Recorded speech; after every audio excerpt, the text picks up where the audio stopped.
Welcome to the Empowering Choices podcast. Today, we have counselors reacting to incredibly controversial internet media. The wonderful show, Peppa Pig, which does have a lot of controversy around it. Apparently. I mean, if you look on the internet. I had only seen really bad things about Peppa Pig until we started talking about it and watched a little bit of it. I was just only vaguely aware that it's like, oh yeah, that's a cartoon. Mm-hmm. And I knew the title and I could identify like, oh yeah, I know what that character is. Eric, what did you heard about Peppa Pig? I heard it was a cartoon and had pigs in it. And that was a bit it. I didn't know anything about it. Yeah. So if you firmly believe that we are unqualified to talk about this Peppa topic, Pig. Get in the comments and tell us all about it.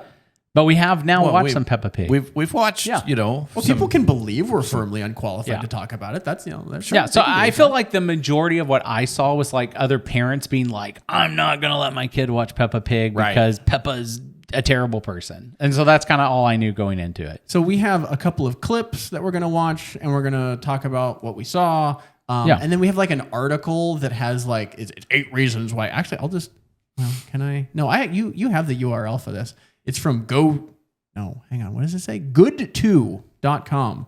Oh man. We can put that in the notes. Good to, I don't know. Maybe it makes me wonder if it's an AI website. Good to know. It's 8 reasons why Peppa Pig is the worst. And we'll talk about that. All right. So why don't we watch this first clip? We'll kick off with a clip and then we'll talk about it. Good Peppa Pig. Good Peppa Pig parenting. All right. Here we go. Isn't that Oh. And when they brush their teeth. Let's share, please. Come on now. Watch out. Oh dear. Oops. Sorry. If you two can't share... Then why don't you give each other some space? Okay, I'll play in the bedroom and George can play here. No. One of those days, isn't it? More of them coming too. Trumpet. Where's Teddy George? Where did you go? So basically, chaos in the bathroom, and it happens, and mom and dad just say, one of those days. Our experience with this seemed like it was fairly representative of kind of like the parenting that we saw in the show. Mm-hmm. Because like there's some things, and it starts with the end of a clip that we didn't show all of, is the kids are fighting over this music toy. And dad takes the music toy away and says, if you can't agree about it, then I'm just going to pick. And then the kids just disappear. Yep. And so there's this kind of like, I don't know, kind of like mediocre parenting representation that we see here. Where like, is that the worst response he could have had? No, it's not an abominable response. Right. But maybe it's a little passive. Mm-hmm. Maybe that's a good adjective for kind of like what we saw in the parenting representation in the show.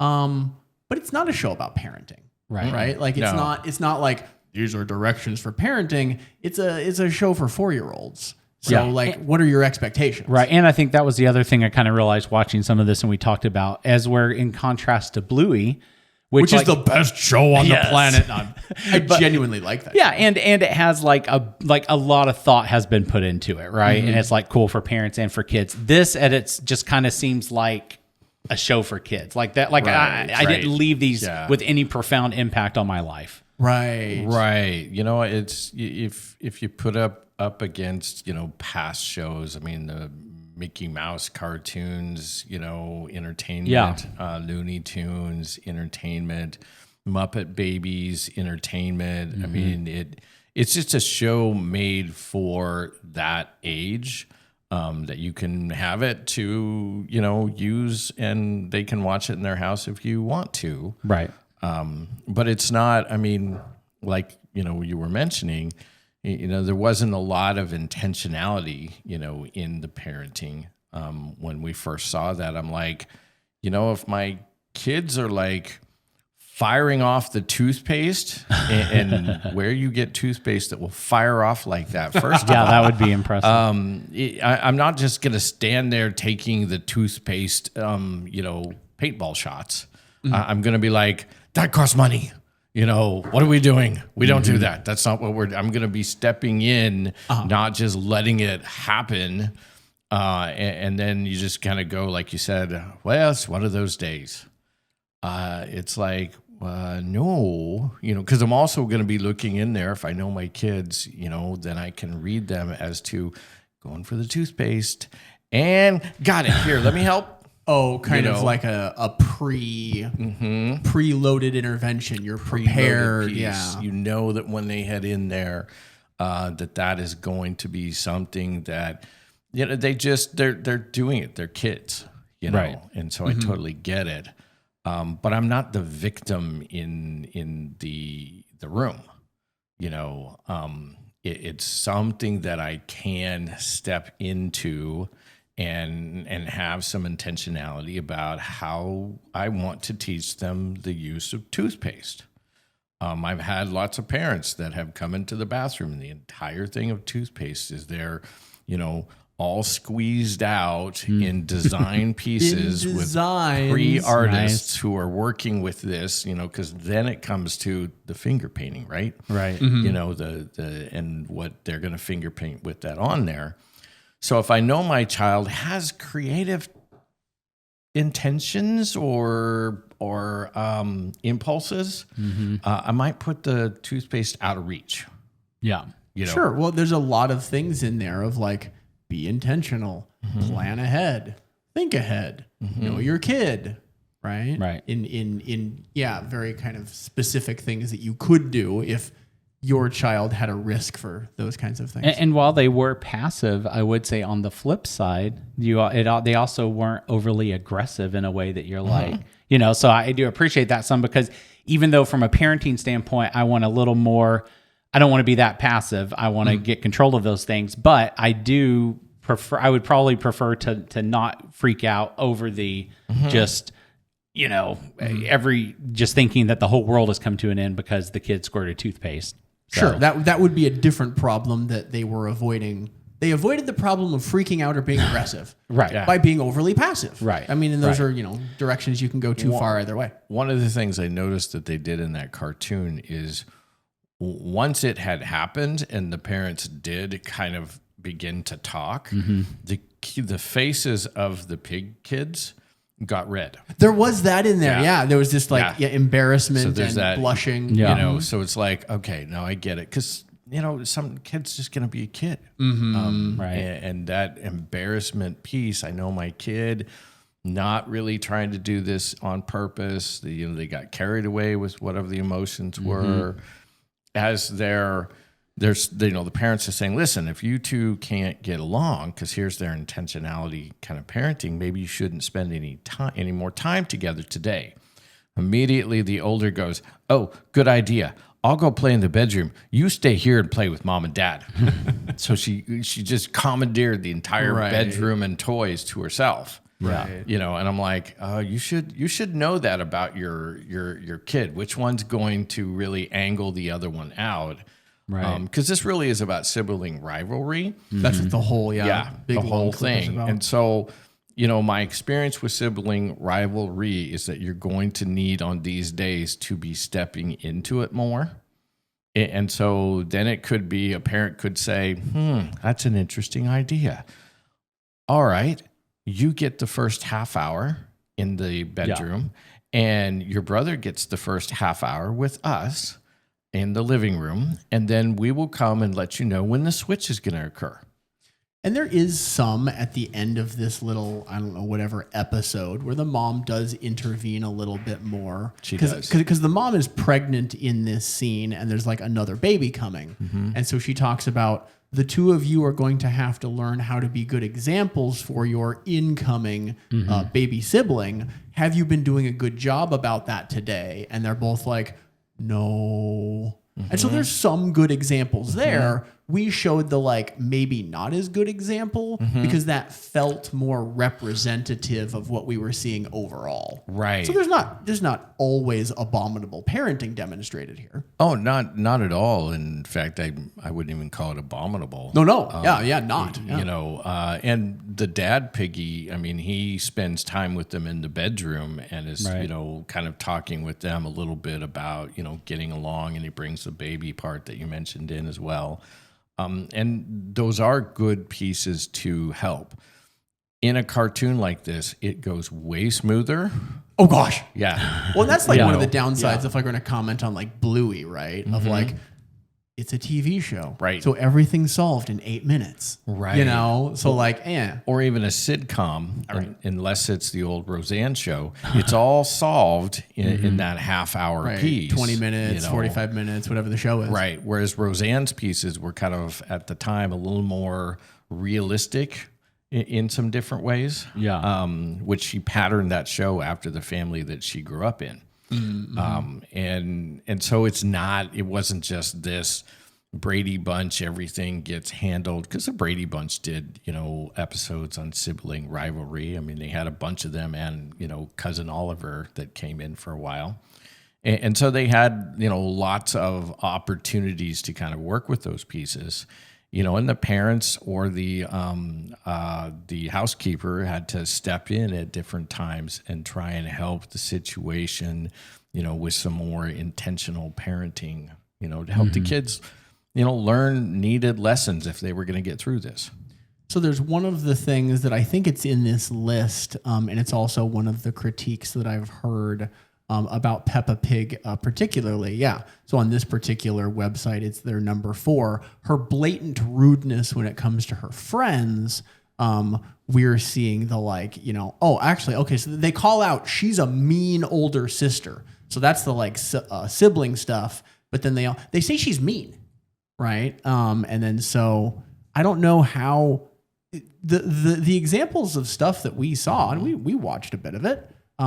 She didn't seem an abominable example of a terrible person. No. There was some kid-like behavior where she's talking to her little brother. I don't remember what his name is, of just like, you're a little baby. And well, yeah, that's not very, and in a mean way. It's like, yeah. And some of it is depicting just like the way kids are. And so if a cartoon is depicting the way kids act, and you don't want your kids to behave that way, I mean, maybe you don't have them watch the show. Sure, fine. But yeah, you're going to get some of that. You're going to get maybe almost like genuine kid behavior. You see depictions of they get toothpaste all over the bathroom. Right. Could that happen? Yeah, absolutely. So that's kind of some of the representations I see around. Right. She's mean. And it's like, well, yeah, I've met kids. My kids are mean sometimes. Your kids are mean sometimes. That happens. Oh, and you got to bring it to me. I was the mean sibling. My brother has literal scars he can show you and did for a while. Yeah. Let me tell you, you think he's so good. Let me show you, and it's like, I was the mean older brother, and I hear that criticism and I'm like, yeah, they don't have any clue what mean is. Yeah, and I think some of this also comes down to just preference in terms of, like we were talking earlier about my kid is meowing right now, and these pigs snort. So that's another criticism. If I started showing him this, he could start snorting like a pig, which is probably more annoying than a cat. And so there's that kind of thing. But then that just comes back in general to the maybe don't set your kid in front of a TV for 20 hours, or they'll just start acting like whatever you show them. But yeah, the thing that I found most interesting was I had always heard that the kids were so rude and so terrible, and that she was so bad. And yeah, there's some stuff, but it's not it's just not. It wasn't what I thought it was. Yeah, I think I might rate this show as equally annoying as most other kids shows out there. Yeah, I've seen a couple of kids shows. I have kids. The only show that doesn't annoy me is Bluey. But that means all of the rest of them annoy me. And this one doesn't annoy me any more than any of the rest of them. Right.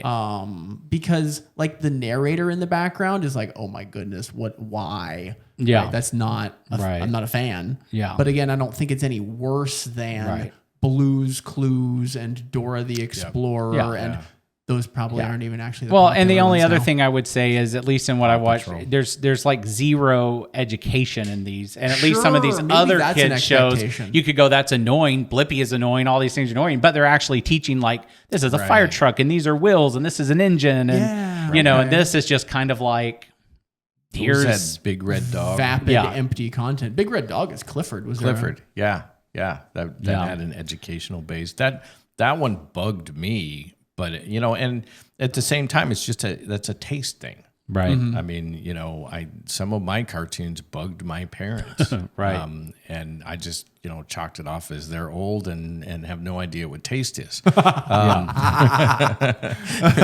I'm sure my kids have done. Now we're thing. old and have no idea Right. exactly. Yeah. And then my mom went, okay, let me show you cartoons. And Mr. Magoo, was one of the ones that she showed me. And I'm like, this guy's kind of cool. Some of the stuff from her Gadget. childhood. Yeah. For me, though, nothing will ever beat He-Man.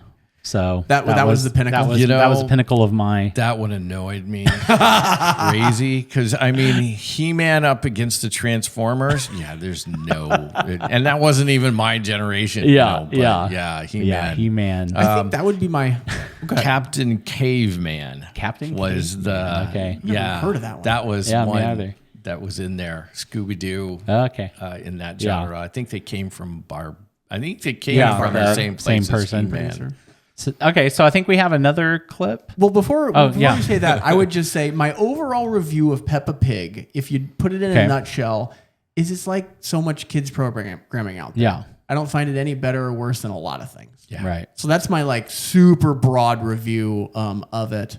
We can go play the next clip because there's some of the complaints we can talk about, but then there's a particular complaint depicted in this next clip that we can talk about. And you got that queued up for us, Josh? I will through the wonders of editing. Is this the jumping stick episode? I think so. Okay. Let me find my notes. So jumping stick disaster, timestamp 4:15. And the audio is only coming through there, not my headphones right now. I think it got tired. Got It said I'm not doing it anymore. Okay, so too much. I'll go ahead and start playing this, and then Jessica just cut it in at the appropriate moment, which is where they are. It's mud puddle jumping. Mud puddle jumping. That's what we're going for. Okay, and let me set this to the multi-screen. Okay, here we go. Really fun way of jumping, and you don't need to practice it. Whee! Jumping up and down in muddy puddles. The jumping stick is fun for big boys and girls, but muddy puddle jumping is fun for everyone. Fun run.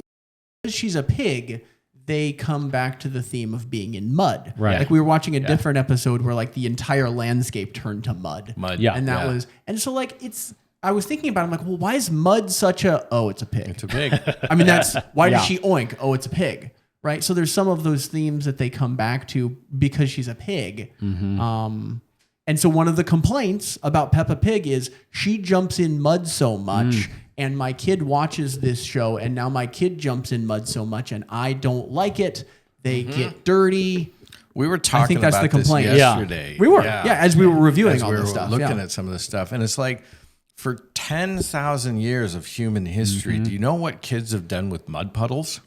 Sat in them. Yeah. Sat in them, jumped in them, rolled in run them. to them, rolled in them. I mean, it's... Because you were talking about your childhood. Yep. You're like, I didn't have Peppa Pig and I jumped in mud puddles. Exactly. And my mom had to have a talk with me about it. Yeah, we were in my first 4 years of life. We lived in a trailer park, and there's mud puddles out there, and so it would rain, and then it would stop raining. And it's in Colorado, and so I'm like, can we go out and play? And my mom's like, yeah, you can go out and play. And in my head, I'm like, here I come, mud puddles. And so then I'm going out there and we're playing and we're running and we're jumping and we're getting other kids wet. And then they're playing and they're running and they're jumping and they're calling my mom. And then we're playing and we're running and we're jumping and everybody's getting dirty and it's really, really cool. And then my mom comes out and says, you can come in the house now. And I'm like, crap, what do I do now? I'm like, oh, well, it was fun. We go inside and she's like, okay, look, you can't do that. Now you're all dirty and, this is the complaint now. They're all dirty and you got a lot of other kids who get dirty and their parents are really upset about it. And my mom's like, my only problem is I wouldn't want you to just come rushing in the house and then get the mud all over because you're going to come tell me how fun it was. And I'm like, well, you're not That sounds wrong. exactly like a kid behavior. Exactly. Not Yeah. malicious at Right. all. Yeah. I had fun. Yep. I'm dirty. I I'm didn't pay gonna tell you attention. about it. Yes. I'm going to go come find mom, but I'm going to go crawl up on the couch with you where Right. you are. Yes. And yeah. Because I mean, a part of when she came out, I'm in the middle of the mud puddle and we're making mud pies, and I'm teaching a mud pie making class to the other kids, and Amazing. right? And well, my next step was we were going to go around the neighborhood and sell them. There you go. Why not? It just at 4, this is how I'm thinking. And so, she's like, here's the deal. I don't have a problem with you playing in a mud puddle, but we need to work this out. I need to get you the non-nice clothing and the right boots for it and the right stuff for it. And sometimes if we work this out, I'll come out and play with you. And I'm like, what? Right. And I need to hose you off before you come inside. Well, that part she saved for later. But She didn't mention that up front. right. So then I'm like, my mom will come jump in mud puddles. And I'm like, this is cool. And so we did, like the next day or something, she's out there playing with us. So, and she got a lot of parents out there looking at her, going, what the heck are you doing? And she was having a blast. And then we went, and then we got introduced to the hosing off. And I was like, do you think Dad will do it? And she's like, yeah, no. The amount of time you're talking about hosing off, right? The amount of times that my children have ended up sans clothes in the garage after having come in for like we're in the garage. You're a mess. You're not coming inside like that. Take the clothes off now. They're going in the washing machine, and then you and not those clothes are going inside. Exactly. Right. But oh no, yeah. And it's because research has shown there's a lot of this engagement of the dirt and the world and the climbing and the things that we literally need to build certain synapses in our brain. For your kind of sensory experience, and your immune system doesn't hate it either. Nope. Yeah. And so there's so much advantage that you get. Now, when we're out together, and up through grade school, my mom would do this different playing with us. But, sometimes you have a lot of really cool mud puddles along the way. And I'm like, You're on your way to school. Yeah. Or something. Yep, and we're on the way to school. And I'm like, can we? And she's like, not a chance. Well, but that implies, that scenario implies all the conversations your mom had with you up to that point. Yep. And the fact that you looked to your mom first and you asked, and then you accepted her answer because you had a lot of other structure built in that you listened to her. So and the I'm intentionality. not, well, that's the key phrase here. And I'm not here to necessarily harp on a particular parent, but there's a scenario where the kids watched Peppa Pig, the kid jumps in a mud puddle, and the parents have been less intentional than they might otherwise have been, and don't have as much authority over that kid to tell them, oh, wait, stop. Yep. And then even potentially I would envision that your mom might have seen in advance, don't even think about it. Mm-hmm. Exactly. Yeah. Intentionality, forethought, pre-planning, intervention. And then you're only allowed to do those things when you've built a relationship with structure and time, and all these things come together, obviously. Right. And are there times where she wasn't exactly round and I jumped in a mud puddle? Yes. Sure. And you know what the best part of that is? Well, it was fun. But I went home and she went, you went in the mud puddle, didn't you? No. And she's like, all right, you know the drill. Like you said, the drill. Strip those off. Go in there. You're going to take a shower. These have to go this way. You have to get new clothes on. And I'm going, well, there goes an hour and a half of playtime. Mm-hmm. Well, and that's the thing. Is if your mom was at the place of you're putting your dirty clothes in the wash. Yep. You're getting yourself in the shower. Mommy is not going to miraculously fix this thing that you caused. Exactly. And you have to wash. You can't just get in, get out. Oh, sure. Yeah. And if you don't wash, by getting in, and because I could just stand in there for 20 minutes, but she's already seen where the mud's at and the things of this nature, and she knows me. She's like, if I don't think you did it, I will help you the next time. We'll go back in, and I'm like, and so, but I know my parents mean what they say and say what they mean, right? And so now, down the road, I'm like, there are really cool mud puddles, and I'm like, what am I doing right now? What am I going to be doing later? What do I want to do later? And I'm all, this is all like fourth grade. I'm like, yeah, we're not going to jump in it now. You know, You had enough forethought to be like, wait a second. because we're learning all these pieces. And I'm not saying that Peppa Pig should in any way teach that. That's not its purpose. Bluey kind of takes on some pieces like that at different times. As does that, what was that one cartoon that we looked at after The other one that we Bluey? reviewed? Yeah. Big City Green. Big City Big Green. City There was Greens. definitely some like kind of life some lesson theme propositions pieces. in there. Yeah, absolutely. Yeah. And so, I mean, when they say, well, they're showing jumping in mud puddles, I'm like, yeah, but so do a lot of shows. I mean, you have the musical Singing in the Rain. I mean, there's like 15 minutes of mud puddle jumping in that whole thing. You have this in other things, you know, and okay, either don't let them watch it or, oh, you're mad because now you have to do some different work. Well, it does make me wonder of like, because we watched that one little clip of that person who we didn't believe, who said, my child now speaks exclusively in a British accent as a result of watching Peppa Pig. And it's like, okay, well, one, I don't believe you. But two, let's pretend that's true. That means she's watching more Peppa Pig than she is engaging with her parents. Right. And that seems problematic. Yeah. Because if your speech patterns are based on this show, you're hearing it more than your parents. And how much time, how much butt time, how much screen time are you having your kid do that? And that would obviously be a concern to consider.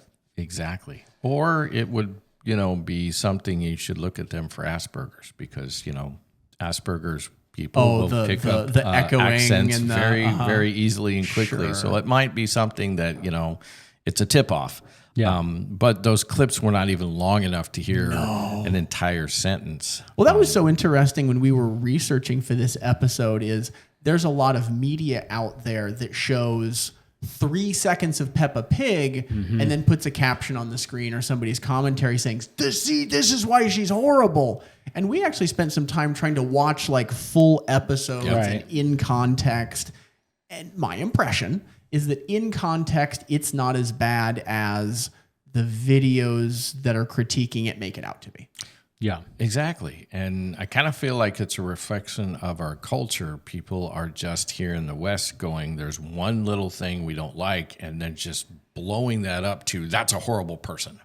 That, that's a horrible character. They did one thing, and it's like, the pig only acted human. Or pig-like. Yeah. Which, or, piggy human. And so it's like, no, you just, that doesn't make it horrible. Your kid does something bad, it doesn't make them horrible. It just means that they did something you didn't like, did something bad. I mean, I remember I was in a family's home and the child decided to use so this is a while ago, the VCR machine. He thought it looked like a toaster. Oh? And funny. In went his sandwich. And I'm like, an extra oh boy, large toaster. Excuse me. I don't think that's going to come out toasted. Yeah. But I do think that VCR is now toasted. Yeah, the VCR is now toasted. And is he a bad kid? No, he's just a kid. Sure. Right. Yeah. So I think I would probably rate Peppa Pig 3.5 stars out of 5. But that's because I would probably give a lot of kids shows around that rating. Like, kind of annoying, vapid, not a lot there. But some of the positive things about Peppa Pig and the things we saw is Peppa Pig gets outside and plays there you outside go. a lot. you could look at this real positively. She's out touching grass. Right. There you go. That one episode we saw yesterday too is that they had the jumpy stick. Oh, the pogo stick, yeah. And so Dad introduced the pogo stick from his past into his family, and Peppa is trying to introduce it to her friends.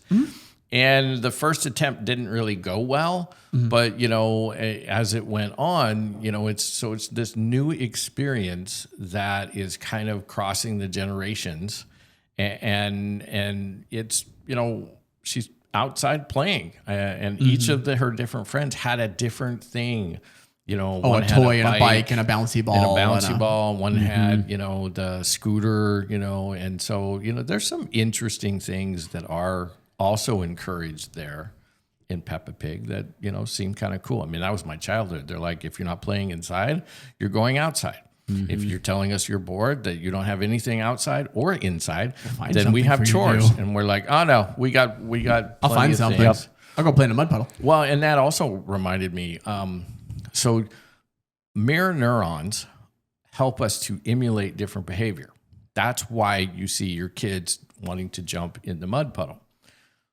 So when I was a kid, I read books like The Boxcar Children, which I found to be absolutely fascinating, or The Hardy Boys, or Encyclopedia Brown. These are all, or Henry Huggins, Henry and Bribsy. These were all kids around my age or a little bit older. My chore was to bring the wood inside from the wood pile. I'm living in LeGrand. During the winter, you have several feet of snow and very cold temperatures. If my parents didn't see me in the house in about 30, 40 minutes, they'd come out to usher me either quicker or, no, it's just time to come in, because I'm out there in the wood pile building a boxcar, playing Boxcar Children. And there was a wee bit of concern about frostbite where you needed to actually was their scooch your behind inside. But believe me, I had all of the latest and greatest technology of gloves and shoes and coat and hat. And so I'm like, you guys said this was good. They're like, we didn't say it was good for days. You know, I'm like, oh, you're going to try to live out here. Yeah. I'm like, can we get a heater out here? And they're like, just for the outdoors. Right. Well, and we also had, you know, at that time, you had the Hardy Boys that were made in the 70s as a TV series. And so I'm emulating in the woodpile what I'm seeing with the Hardy Boys, you know, and so it brings me outside and I'm doing these different things. It's a really good experience. Our neighborhood had a Mormon church that they had, they built a new one on the outskirts of town. And so the old one was slightly condemned by condemned by slightly. I mean, it was condemned, which meant it was the perfect place to play Hardy Boys. Just this big empty building, because it's a big empty building that you first have to figure out how to get inside because there are such mysteries. We know there's something going on there. The town, it's just, there's something so wrong. There was a little bit of Scooby-Doo mixed in there too, you know, that we were working on. And so, I mean, that captivated us for months until our parents figured out and went, you were breaking into a condemned building? Which we were not the only ones. The high schooler group in the area had also figured it out and left their basketballs in there because they would go in there to practice. Wow. So yeah. When the grade schoolers meet the high schoolers and the grade schoolers have the basketballs, it doesn't go well. Yeah, it's a turf war. Yeah. Okay. Well, if you have different opinions on Peppa Pig than us, please let us know in the comments and tell us why we're wrong. Yep. So I would say go to the search bar, type Peppa Pig, and just watch it all day and see if you start snorting like a pig. I don't know. See if it makes your behavior binge bad. Watch Peppa Pig. Watch Peppa Pig. Tell us the good things that you've seen out of that as well. Yes. But it does seem like there's a lot of very pointed articles and comments I've seen out there. So definitely let us know what you think in the comments, and we will see you on the next episode.